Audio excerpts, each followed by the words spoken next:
Peggy 12.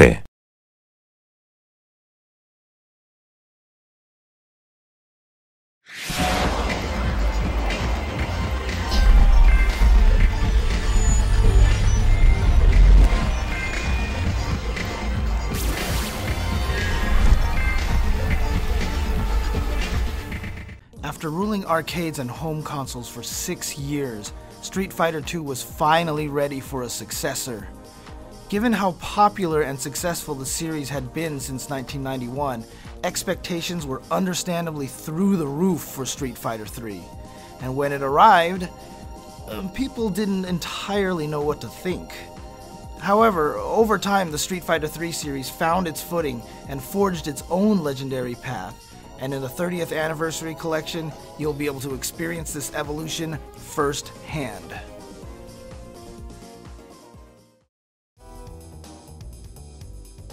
The first thing people noticed about Street Fighter III was how insanely gorgeous the game looked in motion. In an era where 3D fighting games were becoming more and more popular, Street Fighter III opted for lavishly animated sprites that rivaled those of a high-budget animated movie. Each character has something in the range of 700 to 1200 frames of animation, all at 60 frames per second. Even today, the game is still one of the benchmarks for beautiful 2D sprite-based video game animation. The second thing most people noticed was the roster.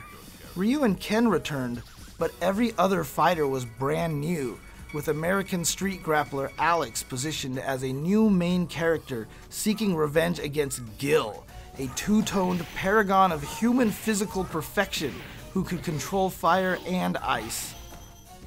M. Bison appeared to be gone, along with all of his usual henchmen, and that's because Street Fighter III takes place after every other game in the series.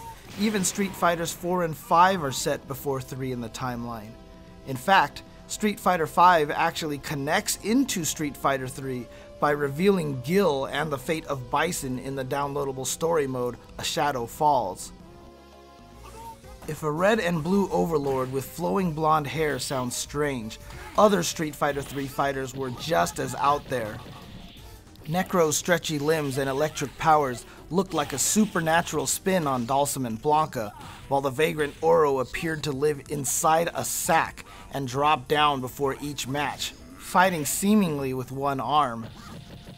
Each character enters the Third World Warrior tournament for their own reasons, but it's Gil's plans to take over the world that provide the real narrative backdrop for Street Fighter III.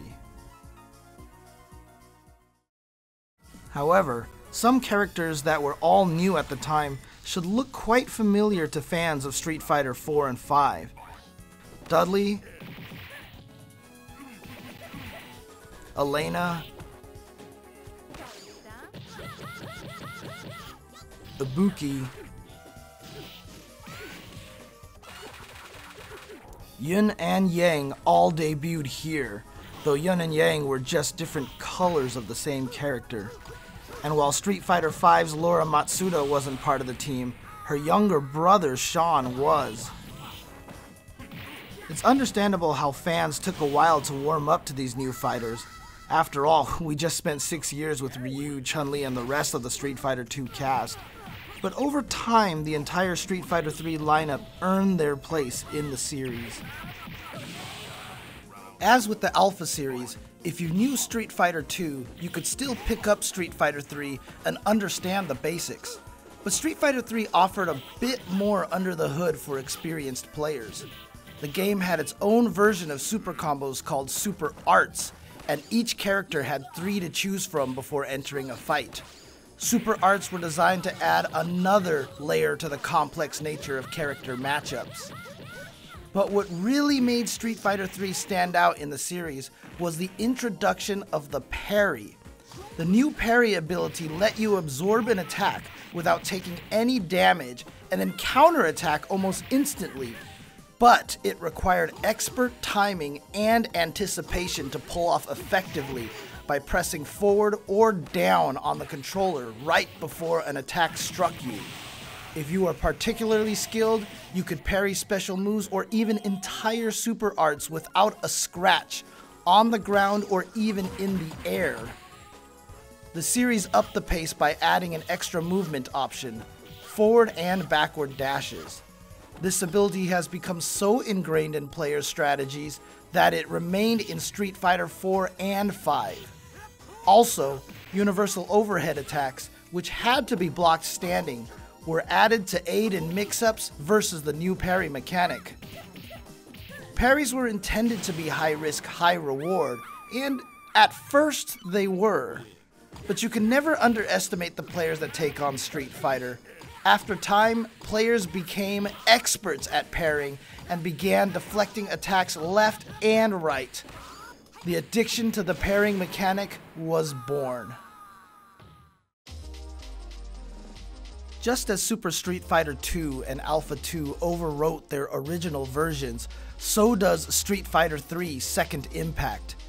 The story still takes place after the others, with Bison and Shadaloo gone, and Gil's Illuminati making trouble during the World Warrior Tournament, but now with a few extra characters and a handful of new gameplay features. The game's giant attack subtitle was a reference to the two new playable characters, Urien and Hugo. Both were muscular, hefty fighters that brought even more intensity and aggressiveness to the game. Urien was actually Gil's brother, able to control metal and electricity, perhaps most famously via his super art, the Aegis Reflector. Hugo, a massive pro wrestler looking for the ultimate tag team partner, was the latest Final Fight character to join a Street Fighter game.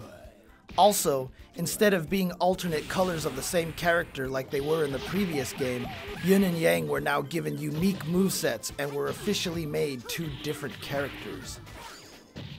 Akuma returns yet again as a hidden fighter, though he'd be back on the roster soon enough.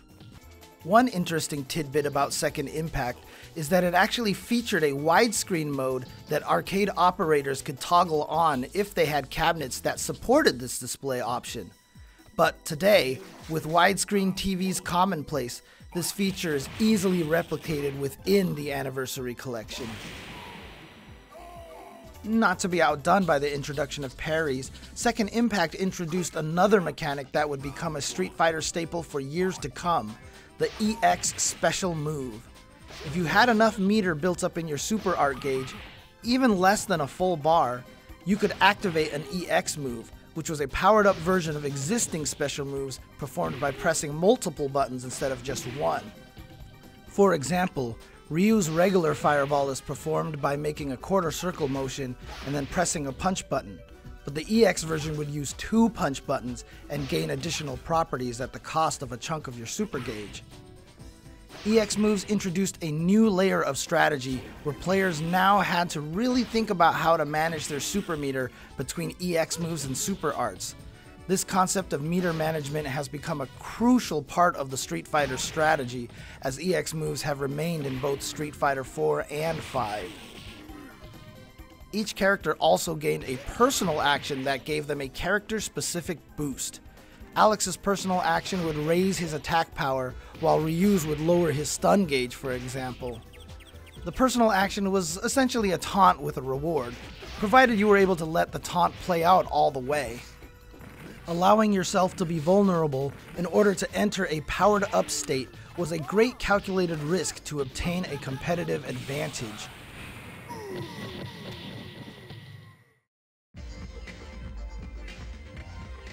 This brings us to Street Fighter III Third Strike, first released in 1999. Today, Third Strike is often held up as the pinnacle of 2D fighting games, one that demands the utmost skill and precision to play at a high level. Third Strike's originality, strategic play, and visual beauty define what an engaging fighting game should be. The Third Strike roster expanded to 19 fighters, including two popular characters from the Street Fighter II days, Chun-Li and Akuma. The famous car-crushing bonus game from Street Fighter II also returned, though now players were demolishing a giant SUV. 4 all-new characters made their debut in Third Strike. Makoto, a powerful Shotokan karate student. Remy, a nihilistic kickboxer.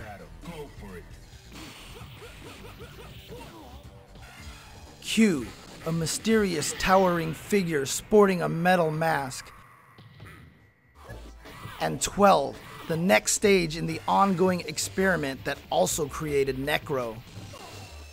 As a shape-shifting blob, 12 may seem like Street Fighter III was doubling down on weird and wild character designs. But again, if the Street Fighter world can include characters like Blanca and Dalsim, is 12 really that far-fetched? Players were now given letter grades after matches, or granted a Master Street Fighter rank if you really overperformed, and you could choose between two different paths as you fought through arcade mode. Both are small changes that, in addition to the new UI design and new music, made Third Strike distinct from its predecessors. Third Strike did a lot to refine the control scheme of the 3 series. Personal actions were still performed by pressing heavy punch and heavy kick together, as they were in Second Impact, but now the 2 medium and light attack buttons were used for actions across the entire roster. Medium punch and medium kick now performed the overhead mechanic, and throws were changed to light punch and light kick at the same time. These days, you'd think throws were always performed with this command, as Street Fighter IV and Street Fighter V both adapted this throw input as well.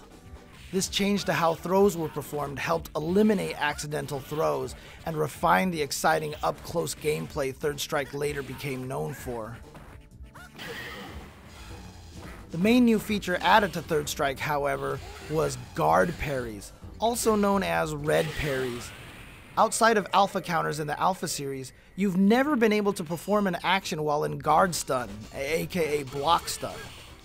Red parries, however, now let you transition directly from block stun right into a parry, but the timing required was even more precise than that of a standard parry, which meant experts that pulled this off always wowed audiences. But it came at a price. To this day, Street Fighter III Third Strike is the only Street Fighter without absolute guard. If you started blocking a multi-hit move, you would normally automatically continue blocking if there were no gaps between the attacks.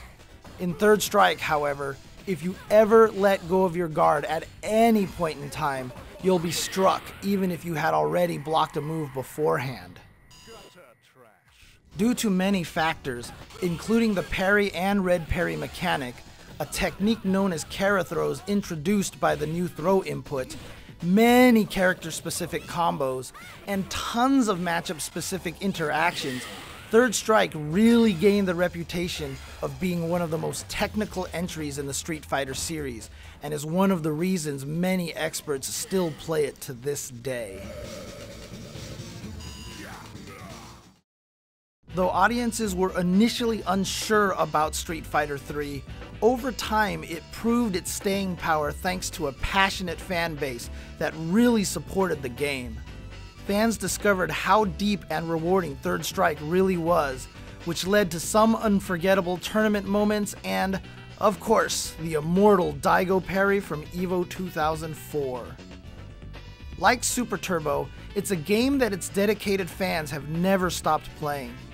And even today, new players get pulled into the beautiful artwork, the catchy music, the intricate matchups, and the oh-so-satisfying allure of parrying your opponent and reversing a match's momentum in an instant. One of the reasons, however, that the retro scene for the game hasn't thrived as strongly as Super Turbo was that there has never been an arcade-perfect port of the game on a console. Until now. With 30th Anniversary Collection, expect a whole new generation of players to discover what makes Third Strike so beloved to this day. It's also interesting to think about the game from a story perspective. As of right now, this is still the furthest down the Street Fighter timeline we've really seen in-game. Bison appears to truly be gone, but is Gil down for the count? Are the Illuminati still scheming somewhere? Was Third Strike's fight for the future successful? We'll almost certainly find out over the next 30 years of Street Fighter.